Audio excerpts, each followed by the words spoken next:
काफ़ी कर्ज है मेरे ऊपर, मुझे उसे भी चुकाना है। तो आप बताइए मैं ऐसा क्या कर सकता हूँ? देखिए, ऑफ़र तो मेरे पास ऐसा है कि अगर आपने एक भी स्टूडेंट को जो मैं बताऊंगी वो किया तो आप मतलब आप बस पैसों में खेलेंगे। सच में मैम?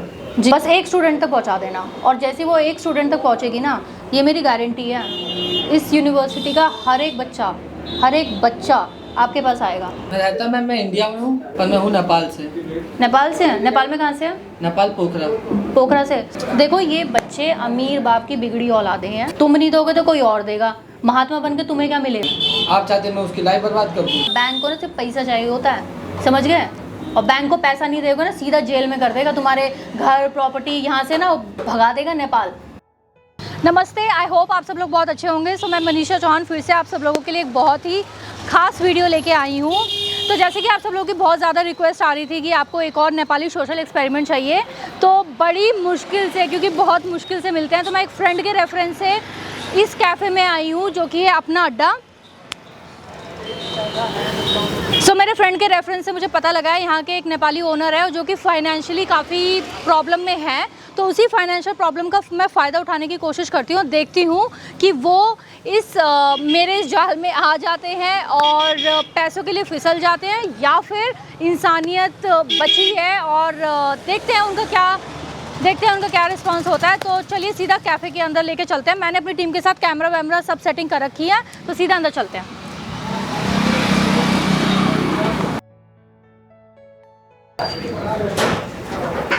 हाय। Hello ma'am. हेलो। क्या लेंगे? मेन्यू दे देंगे आप please? Yes sure. Thank you. एक काम कीजिए, आप एक मैगी कर दीजिए और एक सैंडविच जी और एक चाय कर दीजिए। ओके मैम, आप बैठिए, मैं आपको कितना टाइम लगेगा? मैम 5 से 10 मिनट में सर्व करता हूँ, आप बैठिए। ठीक है, थैंक यू। एक मिनट। सैंडविच।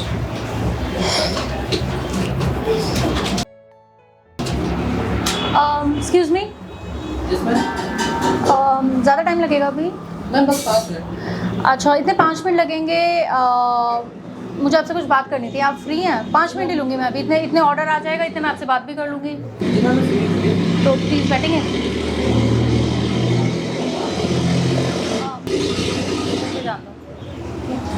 मेरा नाम मनीषा चौहान है और मैं एक्चुअली यहाँ पे जितने भी कैफ़ेज़ हैं इनकी मार्केटिंग सर्विस सब मैंने की है। तो एक्चुअली मैं बस सर्विस ही देख रही थी, तो उसमें मुझे पता लगा यहाँ पे जितने भी कैफ़ेज़ हैं सब इतना सक्सेसफुली रन कर रहे हैं। सिर्फ इसी कैफ़े में सेल्स बहुत लो हैं, और कोई स्पेसिफिक रीज़न, क्या दिक्कत आ रही है आपको? मैम पता नहीं, मैं तो अपनी पूरी मेहनत कर रहा हूँ। मेरा एम्बियंस, प्राइसिंग, फूड क्वालिटी सब कुछ बाकियों से अच्छा है, फिर भी मैम पता नहीं क्यों।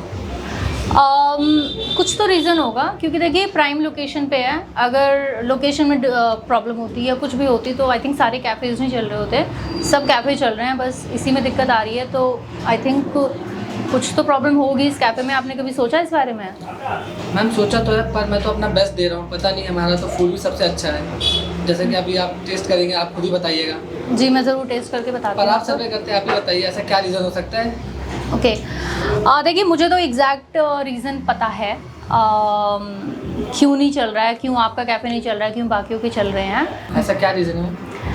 देखिए यार, देखो कोई भी चीज़ अगर आप बिज़नेस करते हो कोई भी, तो सक्सेसफुल होने के लिए आपको एग्जैक्टली वही चीज़ कस्टमर को सर्विस करनी होती है जो उसकी नीड हो, और आप वही नहीं कर रहे हैं। मतलब मैम? मतलब अरे यार देखो, कैफ़े में आपको क्या लगता है कि लोग चाय और खाना खाने आते हैं? यूनिवर्सिटी है, यहाँ पे सारे रिच क्लास स्टूडेंट्स हैं, इन्हें चाय पीनी होगी कहीं बाहर से पी लेंगे, किसी हाई क्लास जगह से पी लेंगे, किसी हाई क्लास रेस्टोरेंट में चले जाएंगे। तुम्हें क्या लगता है वो कैफ़े में आते हैं ये सब पीने? देखो सिंपल सा लॉजिक है। देखो ये यंग क्राउड है, इन्हें मौज मस्ती करनी होती है। यहाँ पे मोस्टली कैफ़े में लोग आते हैं मस्ती करने, चाय सुट्टा पीने, और आपके यहाँ तो शायद सुट्टा भी नहीं आएगा। नो मैम, ये नो स्मोकिंग जोन है हमारा। तो कैसे चलेगा आप बताइए? पॉसिबल नहीं है ना, आप खुद समझिए। और दूसरा, मुझे नहीं लगता कि आप तो अगर सुट्टा प्रोवाइड भी कर दें, खैर तो ये नो स्मोकिंग जोन है, अगर आप सुट्टा प्रोवाइड भी कर दें तो आई डोंट थिंक सो ये कैफ़े आपका चलेगा भी। क्यों मैम? देखिए सुट्टा, पता नहीं लोग, देखो यहाँ पे कितने 10 से ज़्यादा कैफ़े हैं, सब सुट्टा प्रोवाइड कर रहे हैं। आपके कॉम्पिटिटर, आपको तो अब होश आएगा, वो पता नहीं कौन से ज़माने में आप जी रहे हो। ये लोग कब से प्रोवाइड कर रहे हैं, कितने सक्सेसफुल हो चुके हैं। अगर आप अब प्रोवाइड करोगे तो आप अपने कॉम्पिटिटर से आगे कैसे बढ़ोगे। देखो भाई, बिज़नेस में कॉम्पिटिटर से अगर आगे बढ़ना है तो तुम्हें बिल्कुल एक यूनिक अलग प्रोडक्ट प्रोवाइड करना होगा जो आपके कॉम्पिटिटर नहीं दे रहे हो, तभी तो कस्टमर आपकी तरफ अट्रैक्ट होंगे। जी मैम। तो वैसे देखो, मैं आपको, मेरा तो बिज़नेस ही यही है, मैंने सारे कैफ़ेज़ की सेल्स बढ़ाई है और जितने भी सक्सेसफुल कैफ़ेज़ हैं वो सब मेरे नाम पे ही हैं। मैं इजीली आपकी कैफ़े भी चलवा सकती हूँ। इनफैक्ट आपका कैफ़े मैं ऐसा चलवा सकती हूँ कि यहाँ पे और कोई कैफ़े टिकेगा ही नहीं। Really ma'am? यस। मेरे पास आपके लिए ऑफ़र है, अगर आप चाहें तो। ऑफ़र मतलब कैसा ऑफ़र मैम? देखिए ऑफ़र तो मेरे पास ऐसा है कि अगर आपने एक भी स्टूडेंट को जो मैं बताऊंगी वो किया तो आप, मतलब आप बस पैसों में खेलेंगे। सच में मैम? जी। कैसा ऑफ़र मैम? मैं सब कुछ करने के लिए तैयार हूँ, मैं अपनी जी जान लगा दूँगा, पूरी मेहनत करूँगा, अपनी जी जान लगा दूँगा। देखो ऑफ़र तो है पर थोड़ा सा ट्रिकी है, एक बार सोच लो अगर कर सको तो। जी मैम, मैंने सोच लिया। मैं भी इसी यूनिवर्सिटी से पढ़ा हूँ, फिर जॉब की, जॉब से जो भी सेविंग हुई बैंक से लोन लेके मैंने इसी कैफ़े में लगा दिया है और अब इस कैफ़े से अर्निंग नहीं हो रही है, मैं लोन भरना चाहता हूँ। काफ़ी कर्ज है मेरे ऊपर, मुझे उसे भी चुकाना है, तो आप बताइए मैं ऐसा क्या कर सकता हूँ? देखिए जैसे मैंने आपको बताया कि अगर आप सुट्टा भी प्रोवाइड करेंगे जो कि कैफ़े की मेन नीड होती है तो आपका चलेगा नहीं, क्योंकि आपके कॉम्पिटिटर ऑलरेडी प्रोवाइड कर रहे हैं। तो देखिए जो मेरे पास प्रोडक्ट है, ठीक है, सुट्टा का ही एक एडवांस प्रोडक्ट है, पर वो एक ऐसी चीज़ है कि अगर आपको बस कुछ नहीं करना, आपको बस एक स्टूडेंट को देनी है और बस एक स्टूडेंट तक पहुंचा देना, और जैसे वो एक स्टूडेंट तक पहुंचेगी ना, ये मेरी गारंटी है, इस यूनिवर्सिटी का हर एक बच्चा आपके पास आएगा। और वो गेट देख रहे हो, गेट देख रहे हो, उस गेट से और यहाँ तक आपकी लाइन ही लाइन लग जाएगी, बस एक सिगरेट एक बंदे तक पहुँचा देना। ऐसा क्या मैम उसमें? देखिए सिगरेट बहुत यूनिक है, वो एक आम सिगरेट नहीं है। ऑब्वियसली अगर आपको अपने कॉम्पिटिटर से आगे बढ़ना है और कुछ करना है तो प्रोडक्ट भी तो एडवांस ही निकालना होगा ना। देखिए जो सिगरेट है वो, उस सिगरेट में वीड, हैश, प्रॉपर जो नशे वाली सिगरेट है वैसी सिगरेट है। क्या? ऐसा नहीं कर सकता मैं।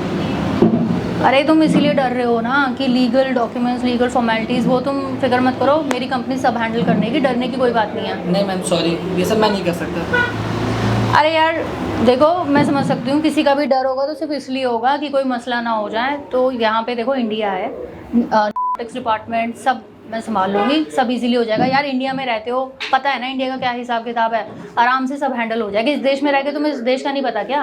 मैं रहता मैम, मैं इंडिया में हूँ पर मैं हूँ नेपाल से। नेपाल से है? नेपाल में कहाँ से है? नेपाल पोखरा। पोखरा से? अरे यार तब तो तुम्हारे लिए और भी सिंपल है, तुम कौन सा इस देश के हो, आराम से मस्त देखो करोड़ों में पैसे कमाओगे, खूब पैसा कमाओगे, और कुछ मसला होता भी है तो भैया पैसा कमाए अपने देश निकल जाना। तुम तो इस देश के भी नहीं हो, तुम्हारे लिए तो और इजी हो जाएगा। हाल तो कुछ मसला होगा नहीं, मेरी कंपनी संभाल ही लेगी, तुम तो तुरंत निकल जाओगे। यार कौन सा इस देश के हो, ज़्यादा सोचो मत। नहीं आई एम सॉरी मैम। देख लो कर्जा इतना है, वैसे भी देखो इस कैफ़े में देखो जब मैं आई थी तब भी खाली है, और मैं नोटिस कर रही हूँ काफ़ी दिनों से ये खाली ही रहता है। तो एक बार सोच लो, ये ऑफ़र दोबारा नहीं मिलेगा। सॉरी मैम, मैं देश के बच्चों का फ्यूचर नहीं बर्बाद कर सकता। अरे एक सेकंड बैठिए, तो आप एक सेकंड बैठिए। यार एक बात बताओ, ठीक है, नॉर्मली बात करते हैं, आप इतने हाइपर ना हो। आप मुझे ये बताइए किन बच्चों की बात कर रहे हो? ये बच्चे ऑलरेडी बिगड़े हुए हैं, आप क्यों इतने महात्मा बन रहे हो? आपको क्या लगता है आप नहीं दोगे तो क्या लेते नहीं हैं? यहाँ जितने भी कैफ़ेज़ हैं सब प्रोवाइड करते हैं, और सब क्यों इतना तरक्की कर रहे हैं? इसलिए कर रहे हैं, और वो तो सिर्फ सुट्टा देते हैं। तुम्हें तो मैं एक एडवांस प्रोडक्ट देने की बात कर रही हूँ, तुम तो पता नहीं कितनी आगे पहुँच जाओगे। वैसे तो मैम सिगरेट के पैकेट पे भी लिखा होता है उसको पीना मना है, फिर भी लोग पीते हैं। अब मैं किसी को रोक तो सकता नहीं हूँ, ये तो आप ऐसे बता रहे मैं किसी के मुंह में लगा दूँ, मैं ये नहीं कर सकता मैम। अरे यार तुम समझ क्यों नहीं रहे हो? इसमें देखो ये बच्चे बच्चे अमीर बाप की बिगड़ी औलादे हैं, ठीक है। पढ़ना तो नाम का होता है, पैसा होता है, बस नाम की इन्हें डिग्री चाहिए होती है, इसे मौज मस्ती के लिए आते हैं। तुम नहीं दोगे तो कोई और देगा। महात्मा बन के तुम्हें क्या मिलेगा? यहाँ महात्मा बन के नो स्मोकिंग जोन लगा के बैठे तो इसमें अपने देख रहे हो, एक से तुम्हारा ही कैफ़े नहीं चलता है। अपने इन आदर्शों पे चलोगे ना तो पीछे ही रह जाओगे और इसी कर्ज में डूब के मर जाओगे। और वैसे भी यार मुझे समझ नहीं आ रहा, एक तो चीज़ होती है कि कोई नहीं दे रहा, तुम इलीगल काम कर रहे हो, सब कर रहे हैं, तुम समझ क्यों नहीं कर रहे हो? सब दे रहे हैं तभी आगे बढ़ रहे हैं। ये बच्चे देखो, तुम नहीं दोगे तो तुम्हें क्या लगता है वो पी नहीं रहे हैं? पी तो वो वैसे भी रहे हैं। तो तुम्हारा क्या जा रहा है? तुम्हारा भला ही हो जाएगा, तुम्हारे भी सेल्स बढ़ जाएंगे, अपना कर्जा उतर जाएगा, अपने देश में जाना, खूब पैसा कमा के, दिक्कत क्या है तुम्हें? और मुझे तो समझ नहीं आ रहा कौन सी इतनी बड़ी बात है इसमें। बड़ी बात मैम, इसमें बहुत बड़ी बात है। मैं भी इसी देश में रहा हूँ, मैंने भी इसी कॉलेज से पढ़ा है, मेरे माँ बाप ने मुझे बड़ी उम्मीदों से भेजा था, और आप चाहते हैं मेरे देश के बच्चों का फ्यूचर ख़राब कर दूँ? ऐसे यहाँ पे अलग अलग शहरों से, अलग अलग देशों से बच्चे आते हैं, उनके माँ बाप भी उनको बड़ी उम्मीदों से भेजते हैं कि मेरा बच्चा कामयाब होगा अपनी ज़िंदगी में। आप चाहते हैं मैं उसकी लाइफ बर्बाद कर दूँ? नशा सिर्फ उसको ही नहीं, उसके पूरे परिवार को तबाह कर देगा। वो तो पी के पड़ा रहेगा, पर परेशान उसके फैमिली वाले होते हैं। सॉरी मैम, मैं ये सब नहीं कर सकता। सॉरी, मैं इस देश का यूथ, इस देश का फ्यूचर ख़राब नहीं कर सकता। अरे मुझे तो ये समझ नहीं आ रहा, आप क्यों इतने देशभक्ति के गीत गा रहे हो? और आप तो इस देश के हो भी नहीं, नेपाल के हो, आपको क्या फ़र्क पड़ता है? अरे यूथ ख़राब भी हो रहा है, फ्यूचर ख़राब भी हो रहा है, तो इस देश का हो रहा है। तुम अपना काम निकालो यार, बाहर के लोग यहाँ कमाने ही आए हो ना, या इस देश का भला करने आए हो? अपना कमाने आए हो, देश का पैसा कमाओ, आराम से पैसा जाओ अपना नेपाल में, वहाँ पे चलो, वहाँ का फ्यूचर वहाँ का मत ख़राब करना ना। तुम्हारा अपना देश तो नेपाल है ना, कौन सा ये देश है? अपने नेपाल के देश में जाओ, वहाँ का अपना फ्यूचर बनाना, उनके लोगों का पैसा कमाओ। तो क्या हुआ, मैं दूसरे देश का हूँ मैम, हमारा कोई हक नहीं बनता कि किसी देश का फ्यूचर बर्बाद करें। और वैसे भी ये इंडिया मेरे लिए नेपाल से भी ज़्यादा स्पेशल है। मेरी फ्रेंड और फैमिली सब यहीं रहते हैं, मैंने यहीं से कमाया है, मैंने यहीं से पढ़ा है, मैंने जो भी सीखा सब कुछ यहीं से सीखा है, और मैंने इस देश का नमक खाया है, इस देश के साथ मैं गद्दारी नहीं कर सकता। सॉरी। क्या करोगे इस देशभक्ति का? कुछ मिलेगा तुम्हें इससे? अब तक कुछ मिला है? हाँ, फालतू में एक तुम्हारा ही कैफे है, नो स्मोकिंग लेके बैठे हो। भलाई के ज़माने, भाई देखो ये भलाई का ज़माना नहीं रहा, कोई नहीं देखता तुम्हें कुछ आज तक मिला है? तुम नो स्मोकिंग जोन का कुछ कर रहे हो, कोई आया है, कोई देखने आता भी है तुम्हारे कैफे में? क्या मिलेगा इस भलाई का तुम्हें? मैं कुछ पैसों के लिए अपना ईमान नहीं बेच सकता। तुम्हारा कुछ नहीं हो सकता। देखो ये ऑफ़र बहुत लिमिटेड है, अगर लेना है तो ले लो, वरना मेरे पास बहुत सारे और भी कैफ़े हैं। और तुम्हारा मुझे लग रहा है तुम्हारा कुछ नहीं होगा, तुम ऐसे ही पड़े रहोगे, तुम्हारा कैफ़े कभी आगे बढ़ेगा ही नहीं। देखो तुम बहुत ही जज्बाती हो रहे हो, ठीक है। और ये कर्ज़ का क्या करोगे? तुम्हें ये जो इतना कर्ज़ चुकाए हो, बैंक नहीं सुनता ये सब, ठीक है। बैंक ये नहीं देखेगा कि भाई इसने हमारे देश के लिए इतना सोचा, इंसानियत के लिए इतना सोचा, और अपने देश के यूथ के लिए और देश के फ्यूचर के लिए इतना सोचा। बैंक को ना सिर्फ पैसा चाहिए होता है, समझ गए? और बैंक को पैसा नहीं देगा ना, सीधा जेल में कर देगा, तुम्हारे घर प्रॉपर्टी यहाँ से ना भगा देगा नेपाल। कर्ज कैसे चुकाओगे बताना? मैं अपना कैफ़े बेच दूंगा, कर्ज चुका दूंगा, पर मैं अपने मतलब के लिए अपना ईमान नहीं बेच सकता। इंसानियत भी कोई चीज़ होती है। तुम्हारा कुछ नहीं हो सकता, ठीक है, और तुम कर्ज में ही मरोगे। ये कैफ़े देख रहे हो, ये खाली है, खाली रहेगा, तुम कभी आगे नहीं बढ़ोगे। और तुम्हारा तो खैर फ्यूचर मुझे पता है, जब कर्ज में मरोगे ना, ईमान और इंसानियत के कटोरे लेके तुम यहीं बाहर में भी यहाँ भीख मांगते हुए दिखोगे। कुछ नहीं हो सकता तुम्हारा।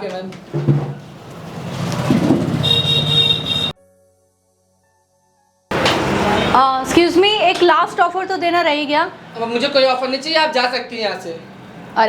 अरे क्या आपको शर्म आनी चाहिए? आप इस देश की हो, किसी देश को बर्बाद करना चाहती हैं? वो तो आप लेडीज, इसलिए मैंने आपको कुछ नहीं बोला, और अगर आपने एक शब्द और बोला तो मैं आपकी पुलिस कंप्लेन कर दूंगा। अरे रिलैक्स, आप इतना हाइपर मत होइए प्लीज़। देखिए मैं आपका गुस्सा बिल्कुल जायज़ है, मैं समझ सकती हूँ, बट प्लीज़ गुस्सा मत होइए। गुस्सा नहीं हो तो आप कैसे, क्या करूँ मैं? आप कैसी बातें कर रही हैं? देखिए मैं आपको बता देती हूँ। देखिए यहाँ पे जो कुछ भी हुआ वो कुछ रियल नहीं था। मतलब? देखिए मैं कोई मार्केटिंग सर्वे कुछ नहीं कर रही थी। एक्चुअली मैं एक यूट्यूबर हूँ और मैं एक सोशल एक्सपेरिमेंट कर रही थी। माइक देख रहे हैं आप जी? तो मैं यहाँ पे एक सोशल एक्सपेरिमेंट करने आई थी। मैं काफ़ी वीडियोस बनाती हूँ, मेरे काफ़ी नेपाली फ़ैन बेस हैं, तो उन्होंने एक रिक्वेस्ट की थी कि उन्हें ये सोशल एक्सपेरिमेंट करवाना था। तो वैसे तो मैंने सुना ही था, और मैंने बहुत ज़्यादा सुना है कि नेपाली लोग बहुत ज़्यादा ईमानदार होते हैं, बहुत लॉयल होते हैं, और आपने ये प्रूव भी कर दिया। वाकई सैल्यूट है आपके जज्बे को। कसम से मतलब मैं आई थी और आपके ऊपर कितना मतलब आपके ऊपर कर्ज भी है, आपकी जगह ट्रस्ट मी अगर कोई और बंदा होता ना तो वो झट से इस ऑफ़र को ले लेता, क्योंकि आज के ज़माने में ना बंदा पहले अपने बारे में देखता है, अपनी सोचता है, और आप तो कहाँ इस देश के यूथ फ्यूचर मतलब सबके बारे में आपने सोचा, मतलब बहुत अच्छा लगा। और यहाँ पे एक्चुअली मैं एक वीडियो शूट कर रही थी, कैमरा लगा हुआ है। कैमरा कहाँ लगा हुआ है मैम? देखिए इसके पीछे देख रहे हो वो जो पेड़ है जी, वहाँ पे देखिए कैमरा लगा हुआ है। अरे यार तो आप प्लीज़ गुस्सा मत होइए। मेरा सोशल एक्सपेरिमेंट काफ़ी सफल रहा और मुझे बहुत अच्छा लगा कि वाकई आज के ज़माने में जहाँ इंसानियत मरी जा रही है, मरती जा रही है, भाई भाई का सगा नहीं है, और आप इस देश के हैं भी नहीं, फिर भी आपने इस देश के यूथ का और फ्यूचर के बारे में इतना सोचा और वाकई इंसानियत की एक नई मिसाल दी। बहुत अच्छा लगा मुझे आपसे मिलके। देखिए मैं भी आपके लिए कुछ करना चाहती हूँ, अगर आप चाहें तो मैं आपकी कोई फाइनेंशियल हेल्प कर सकती हूँ। नहीं मैम, मैं ऐसे पैसों से हेल्प नहीं ले सकता, और मैं अपनी मेहनत से करना था। अच्छा मेहनत से करना चाहते हो, चलो ठीक है, मैं आपको कोई पैसे दे के नहीं, मतलब आप काफ़ी सेल्फ रिस्पेक्ट वाले बंदे लगते हैं, तो अगर आप पैसे नहीं लेते तो आपने बोला आप अपनी मेहनत से कमाना चाहते हैं, राइट? ठीक है, तो अगर मैं आपको आपकी मेहनत का ही कुछ दूं तो वो तो आप एक्सेप्ट कर लेंगे ना? जी ठीक है, तो एक काम करते हैं, मेरा काफ़ी अच्छा फ़ैन बेस है और सारा यंग फ़ैन बेस है, तो मैं उन सबसे रिक्वेस्ट करूंगी, काफ़ी लाखों में हमारे फॉलोअर्स हैं, तो मैं उन सबसे रिक्वेस्ट करूंगी कि इनके कैफ़े में आए। बहुत ही अच्छे इंसान हैं और बहुत ही ईमानदार इंसान है, और खाना भी काफ़ी मेन्यू भी काफ़ी अच्छा है, और आई एम श्योर खाना भी बहुत ही अच्छा होगा जी मैम। और तो मैं प्लीज़ आप सबसे हाथ जोड़ कर रिक्वेस्ट करती हूँ कि इनका सेक्टर 137 नोएडा में क्या नाम है आपके कैफ़े का नाम? अपना अड्डा। अपना अड्डा। इनका सेक्टर 137 नोएडा में इनके कैफ़े का नाम है अपना अड्डा, और बहुत ही अच्छा कैफ़े है और बहुत ही अच्छा खाना, मैंने मेन्यू देखा बहुत ही अच्छा है, तो प्लीज़ आइए और इनकी बहुत अच्छा होगा, इनकी सेल्स बढ़ाएं, क्योंकि ये वैसे तो कोई मदद लेंगे नहीं और काफ़ी लोन में भी हैं और काफ़ी परेशानी में भी हैं, तो इनके लिए भी बहुत अच्छा होगा। एंड प्लीज़ इस वीडियो को ज़्यादा से ज़्यादा शेयर भी करना ताकि ज़्यादा लोगों तक पहुँचे और ये इंसानियत का मैसेज भी पहुँचे, और इनका भी भला हो। लोग जितनी ज़्यादा वीडियो वायरल होगी उतना लोग इनके कैफ़े में भी आएंगे। तो thank you so much. Thank you. तो इस वीडियो के ज़रिए हमें देखने को मिला कि नेपाली कितने ज़्यादा लॉयल, ईमानदार और वफ़ादार होते हैं, ना सिर्फ अपने देश के लिए बट हर देश के लिए।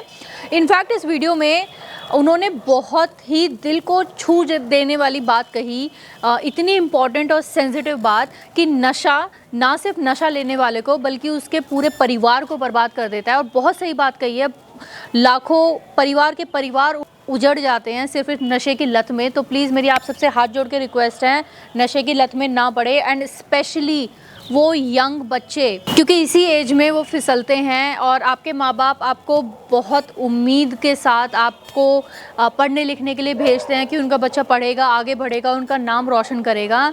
तो प्लीज़ उनके जीवन भर की मेहनत, आस और पूंजी को कृपया करके प्लीज़ नशे जैसे अभिशाप में ना गंवाएं, और प्लीज़ इस वीडियो को ज़्यादा से ज़्यादा शेयर करना ताकि मैसेज सब तक पहुँचे। Thank you.